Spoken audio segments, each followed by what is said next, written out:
Welcome to the Rise Together podcast weekly hot take series. Every week, we're going to bring you powerful stories and strategies from leaders who are making a real impact by building stronger, more resilient communities. Get ready to be inspired, motivated, and equipped with the tools to thrive in both your personal and professional life.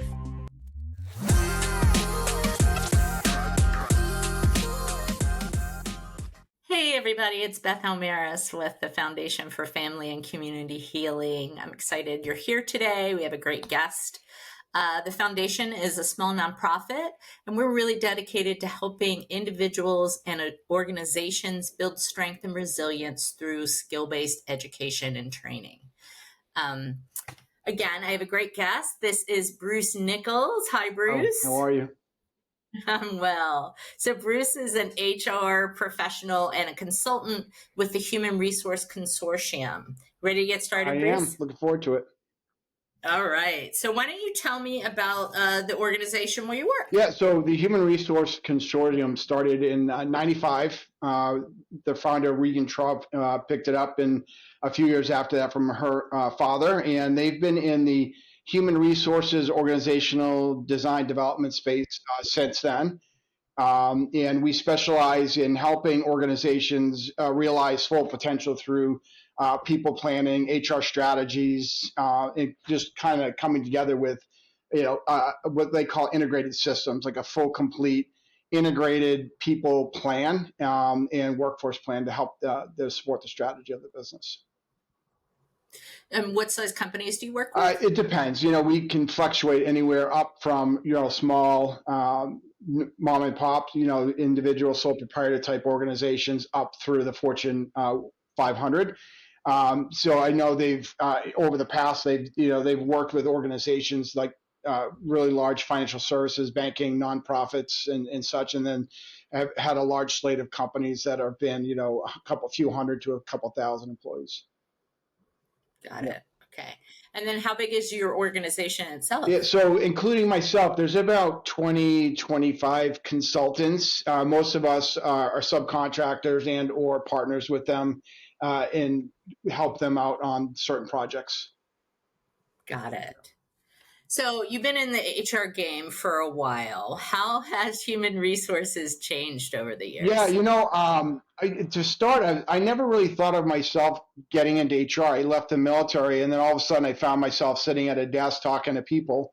And it just never really occurred to me that that was my profession and my chosen lot in life. And I think I've seen over the years the introduction of technology and processes and now AI, like it's constantly changing. And, when I first got into this years ago at a financial services company, sifting through hundreds and hundreds of pages of resumes and applications and people to fill a few jobs, where now that can be done in a split second. And it's changing so fast, and it's continuing to change like that. It is, although it's interesting. I have quite a few folks, right now are looking for jobs and are really finding the AI screeners to be the bane of their existence. Yeah, it's a bane of everybody's existence. They really are. They're hearing back. There isn't any kind of that personal connection you used to have when applying for jobs seems to be going away. Yeah. So I'm wondering if there's maybe some sort of happy medium. Yeah. So it's interesting when we put it that way. Our stance from the HR consortium standpoint and from my personal view is that there's got to be a better balance between implementation of technology to save money and efficiencies to make things work smooth. Because when you put the tech and the AI on top of a broken process, it stays broken. It just makes the brokenness more efficient. And I think that's what we're right. So we're just making it worse. I think the balance now needs to be, we need to kind of pull back a little bit. And when there's a need for empathy or some sort of intuition or people engagement, you really need to keep that human in HR to do that kind of work. AI can't read the room at all. Right. They could just analyze the data. Yeah. Yeah, it'll be interesting to see how it unfolds. Yeah, I think there is a natural tendency for a lot of organizations, especially if they're trying to save money, to just throw a technology in to make it efficient because it's easier and it's cheaper sometimes than to have a fleet of people doing the work. In any organization, any size organization, people are so expensive; they get more and more expensive. So why not just put a bot or some automation in place? Uh, um, but then they start losing a little bit of their culture every single time, and that concerns me. Yeah. Yeah. So where do you think the field is going over the next, 5 to 10 years? Yeah, I think human resources overall is going to continue to be automated. I think a lot of organizations are going to continue to look for those opportunities to make it smaller and less expensive. Outsourcing, insourcing, whatever words you want to throw in front of that. And then there will be a tendency to shift towards people like me in the consulting or the fractional space to do projects or to come in and do some assignment for a period of time to build a system and then to leave and pass it off to somebody on their team that's either lower priced or automated. And I think that's going to happen for quite some time. And I would suspect not just in HR, but it could be like in finance, or we see that in call centers. I think everybody's had to press one to wait and speak to a robot, and then press two because the robot didn't understand, and you just keep pressing zero. I mean, that's the model, and I think it's going to continue that trend until we start feeling that pressure from organizations or from the consumer to say, okay, enough. Mm. Yeah. So, as the roles shrink, there's going to be, what are we going to be reskilling people for? Yeah. I think. Oh my God. So, back when other industries used to kind of, scale back or scale down or even dry up, there was things to reskill. Yeah. And Yeah.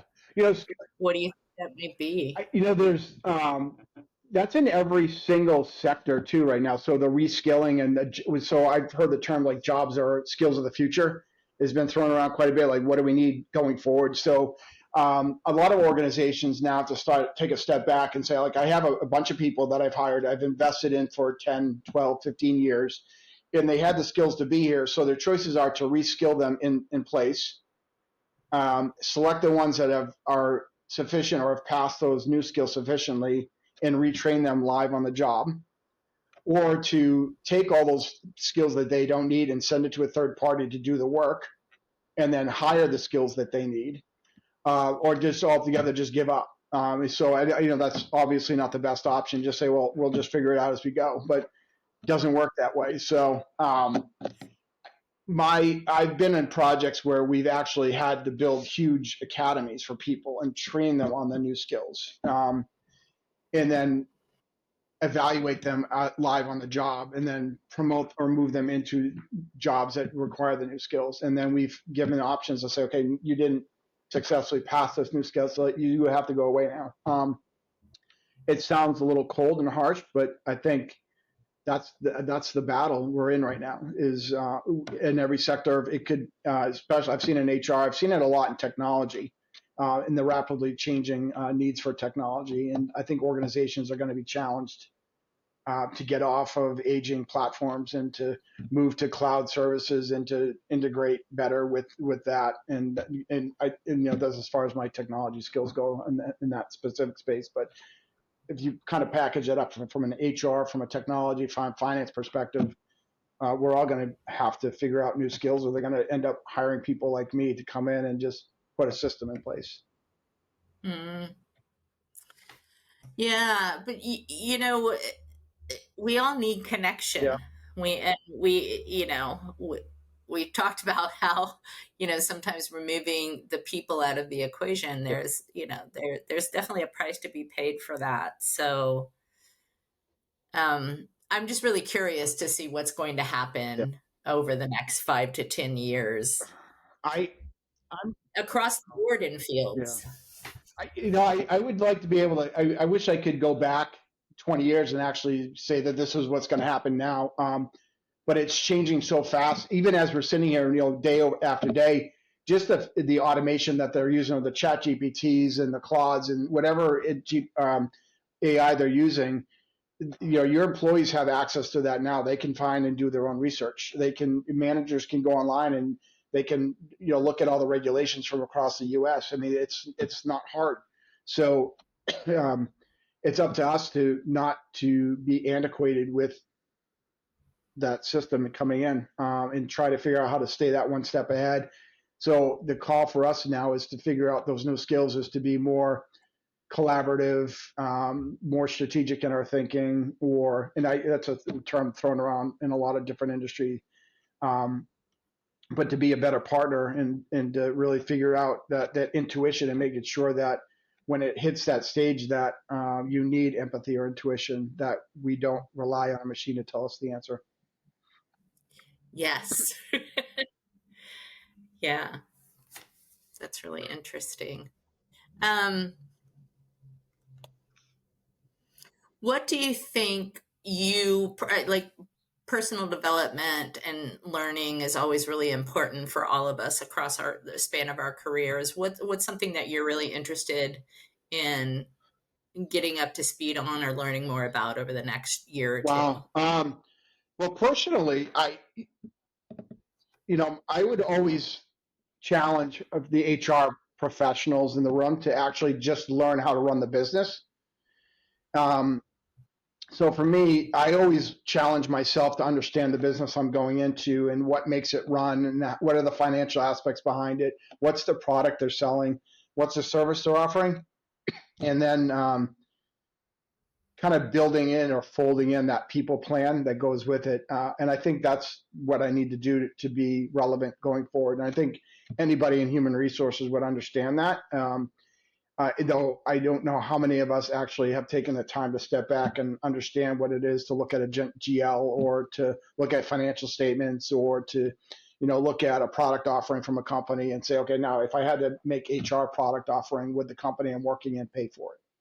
And I think that's what I'm challenging myself to do now, is to stay current. That's great. Well, really interesting time to be in HR, I think. For sure. So if folks are interested in learning more about you or the company, what's a good way to get in touch? They can jump on the website. It's thehrc.com. They can look at me on LinkedIn. My LinkedIn profile is Bruce R. Nichols. And then if they want to feel free, they can reach out to me directly through email. All my contact information is on there. It's brucenichols at comcast.net. I'm always open for a new conversation, meeting new people. Happy to spend time with anybody, especially if they want to understand how to get hired in this crazy environment. I provide a lot of counsel to people and job searchers and such also. That's great. Well, thank you so much, Bruce, and thank you to our listeners. I'll see you next time. Thank you so much. Appreciate it. Thank you for joining us today on our Rise Together podcast weekly hot take series. We hope you've been inspired by today's stories and strategies for building stronger, more resilient communities. Remember, resilience isn't just about bouncing back. It's about growing through every challenge to become bigger and better. If you've enjoyed this episode, please make sure to subscribe, leave a review, and share it with somebody who could benefit from these insights. Stay connected, stay resilient, and we'll see you next time.